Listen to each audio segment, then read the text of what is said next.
Baik, sekarang kita bahas contoh soal berikutnya, masih berkaitan dengan katrol, namun di sini melibatkan gaya gesekan pada bidang. Di sini ada dua buah benda terhubung oleh tali tak bermassa melalui sebuah katrol. Jadi massa tali diabaikan. Massa kedua benda berturut-turut 5 kg dan 2,5 kg.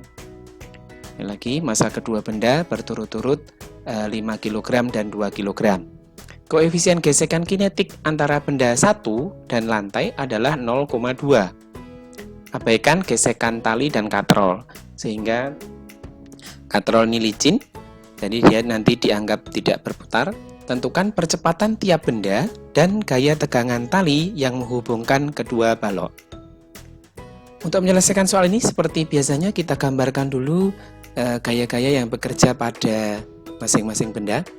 Yang pertama, sekali lagi di sini ada gaya berat W yang arahnya ke bawah. Gaya berat W pada benda 2. Ini ada gaya berat W. Kita sebut W2, arahnya ke bawah. Kemudian di sini ada gaya tegangan tali.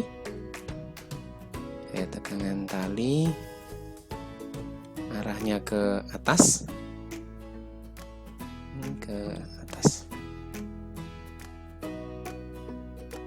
Ada gaya tegangan tali.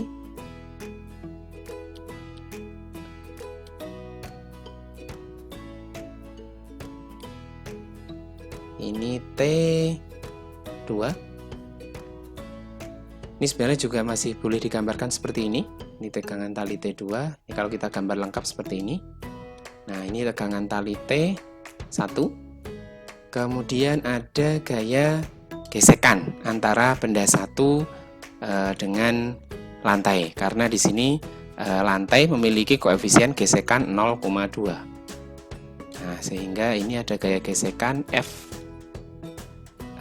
gaya gesek antara bidang terhadap benda satu. Lalu berikutnya untuk benda satu juga memiliki gaya berat ke bawah. Ini kita sebut W1. Kemudian pada benda satu ini juga ada gaya normal yang dikerjakan oleh bidang terhadap benda satu. Ini kita sebut sebagai N1.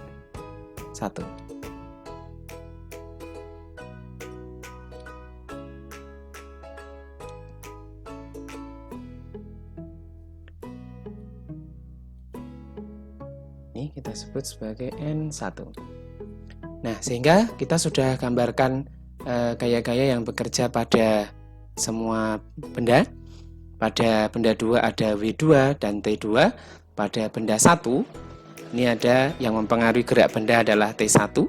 Kemudian ada gaya gesek yang arahnya ke kiri. Nah, sekarang untuk menentukan berapakah nilai percepatan dan tegangan tali, kita tinjau hukum Newton yang bekerja pada benda 1 dan benda 2. Kita mulai dari benda kedua terlebih dahulu. Untuk benda yang kedua, kita pakai ini aja. Untuk benda yang kedua, maka di sini benda 2 dia nanti bergerak ke bawah. Benda 2 ini akan bergerak ke bawah, dan benda 1 ini akan bergerak ke sebelah kanan. Karena dia bergerak ke bawah, ini percepatannya kita gambarkan dulu. Hanya ke bawah, maka gaya yang arahnya ke bawah ini bertanda positif. Dengan demikian, kalau kita terapkan ke hukum 2 Newton, sigma F sama dengan M dikalikan dengan A, maka pada benda 2 berlaku W2 dikurangi dengan T2, ini sama dengan M2 dikalikan dengan A. Karena benda 2 ini masanya 2,5 kg, maka kita beratnya adalah M kali G. 2,5 dikalikan dengan 10, langsung saya tuliskan nilainya 25 Newton. Dikurangi dengan T2 sama dengan M2 dikali A. 2,5 dikalikan dengan A. Nah, maka ini menjadi 25. Ini jadi persamaan yang pertama. 25 dikurangi dengan 2,5A. Ini sama dengan T2.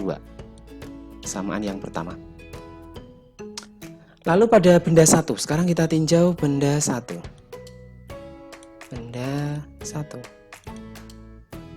pada benda satu di sini berlaku dua hukum Newton. Yang pertama hukum Newton 1, yaitu untuk gaya-gaya yang bekerja pada sumbu Y. Benda satu ini geraknya adalah ke kanan, horizontal ke kanan. Dengan demikian tidak ada gerakan yang arahnya vertikal. Maka kalau tidak ada gerakan yang arahnya vertikal, berarti sigma Fy-nya sama dengan 0. Nah, kalau kita lihat di situ N1 ke atas, kita beri tanda positif, N1 dikurangi dengan W1 sama dengan 0, maka nilai N1-nya sama dengan W1. W1 berat bendanya adalah W itu M kali G, berarti N1 ini sama dengan W1, massa benda 1 adalah 5 kg, dikali percepatan gravitasinya 10, maka hasilnya N1-nya adalah 50 Newton. 50 Newton. Ini untuk gaya normal benda 1. Nah, lalu kita tinjau hukum 2 Newton pada benda 1, karena benda 1 ini bergerak ke kanan. Maka berlaku sigma F sama dengan M dikalikan dengan A. Ingat gaya yang searah gerak bertanda positif, maka di sini T1 di arahnya ke kanan. Searah gerak benda, tandanya positif, dikurangi dengan F, gaya gesekan, tandanya negatif, sama dengan M1 dikali A. T1-nya kita tuliskan, T1 dikurangi dengan F, gaya gesek. Karena benda ini bergerak, maka koefisien gesekan yang digunakan adalah koefisien gesekan kinetik, mu K dikalikan dengan N1. Kalau kita tuliskan tandanya ini min F1, ini min F1. Sama dengan M1, masanya tadi adalah 5 kg dikalikan dengan A. Kalau kita masukkan data yang diketahui, mu K, koefisien gesekannya tadi adalah 0,2. Kemudian N1, gaya normal benda 1 sudah kita hitung, nilainya adalah 50 Newton, sama dengan 5 kali A. Kalau kita operasikan lagi, maka ini menjadi T1 dikurangi dengan 0,2 dikalikan 50, hasilnya 10, sama dengan 5 kali A. Seperti ini, maka nilai T1-nya sama dengan 5A ditambah 10. Ini persamaan yang kedua. Dari persamaan 1 dan 2 tadi sudah dijelaskan di soal bahwasanya katrol, gesekan antara tali dan katrol diabaikan, maka nanti besarnya T2 itu akan sama dengan T1. Besarnya T2 akan sama dengan T1. Karena di sini T1 sama dengan T2, kita masukkan persamaannya. T1 tadi adalah 5A ditambah 10. 5A ditambah 10 sama dengan T2-nya tadi adalah 25 dikurangi 2,5A. 25 dikurangi 2,5A. Kita kumpulkan sekarang. Ini kita kumpulkan ke sebelah sini. Berarti kita bisa geser ke sini, atau boleh juga sebelumnya digeser ke kanan. Kemudian yang ini kita geser ke kiri. Ini 5A ditambah 2,5A sama dengan 25 dikurangi 10. 5A ditambah 2,5A, maka hasilnya adalah 7,5A sama dengan 25 dikurangi 10. Ini nilainya 15. Maka A sama dengan 15 dibagi 7,5, maka A-nya adalah 2 meter per sekon kuadrat. Jadi percepatan yang bekerja pada benda 1 dan benda 2 ini adalah 2,5 meter per sekon kuadrat. Benda 2 bergerak turun, sedangkan benda 1 di sini bergerak ke kanan. Lalu untuk menentukan tegangan tali, seperti biasa kita bisa gunakan salah satu persamaan saja. Saya akan gunakan persamaan satu saja. Maka T1 ini sama dengan 5A ditambah 10.